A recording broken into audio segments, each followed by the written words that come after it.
نانو علماء کرامو الله جل جلاله دې ستاسو دا ناسته قبول او منظور کړي. بار نه چې څومره علماء کرام راغلي نو زما د سر ګلونه دي، چاته به ټیم میلاو شوی چاته به میلاو نشي، نو زه انتهایی په عاجزۍ سره درخواست کوم چې د هغې ټیم میلاو نشو، بس معذرت ترې غواړم. یعنې دلته چې کوم عالم راغلی دا زما د سر ګل دی او د هغه د دې خبرې حقدار دی چې یو څو جملې دی پیش کړي. چونکې عالم چې شروع شي هغه باید داسې چې الله پاک هغه له یو استعداد ورکړی، هغه یو پروګرام وي چې خلکو ته زه د خپل امانت ورکړم.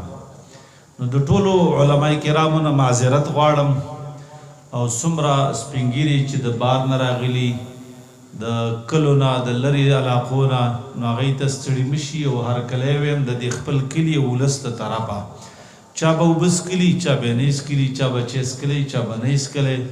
الله دې وله جزای خیر ورکړي. 2 بیانه شو پاتې دي انشاءالله الرحمن او ټیم اسم شته دی.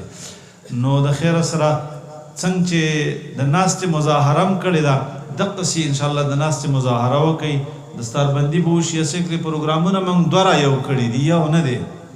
د دې مدرسې هم دی او زما بل یو شاګرد دی ذاکر مولانا، هغه هم دی، دلته هم دواړه په دې یو ځای را جمع کړي دي. د 2 نه هم یو ساز کړی دی. لکه سړی چې کله د واده کوي که نه او 2 زامنو هغه یو کړي نو په هغې تاوان لږ کم راشي که تاسو خیال کړي.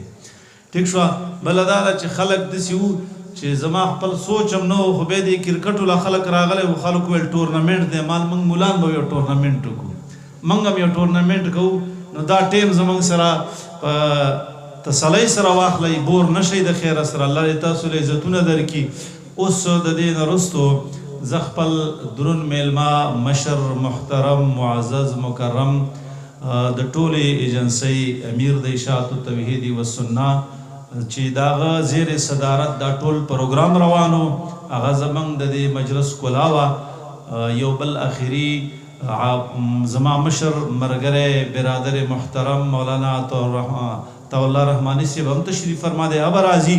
خو د هغه نه مخکې زه خپله برادر مکرم معزز مولانا محمد نسیم صاحب چې هغه امیر اشاعت التوحیدی و سنت ذل مومند دی، چې هغه راشي او تاسو ته د خپل اظهار مافي ضمیر وکي.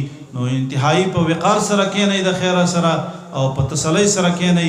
بیا به آخري د دستاربندي هم کوو د خیره، دعا به هم کوو. که مونځ هم په دې ځای راغی په ګڼه سه نو هم څه په خبره به نه وي، خو چې پریشانه نه شئ. صحیح ده؟